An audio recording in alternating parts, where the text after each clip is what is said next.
वकील नज़र अचे थो। मां तव्हांजो तहे दिलि सां शुक्रगुज़ार आहियां।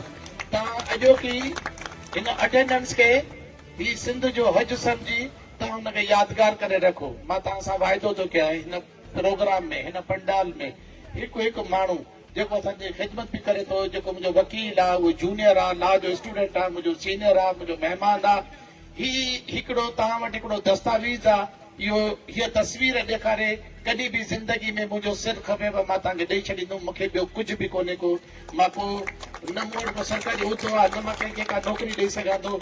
मां पंहिंजी जान तव्हांजे लाइ हाज़िर कंदुमि। बसि इहो ई मूं वटि आहे, इहो ई शुक्रियो अदा कयां थो।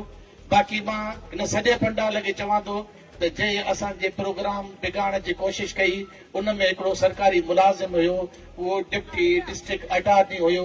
17वीं ग्रेड जे मुलाज़िम खे हेॾनि जोधनि जवाननि जे प्रोग्राम बिगाड़ण लाइ उन्हनि मोकिलियो। केॾा भुलियल आहिनि। मूंखे उन्हनि जी बेवकूफ़ी ते मातम करणु खपे।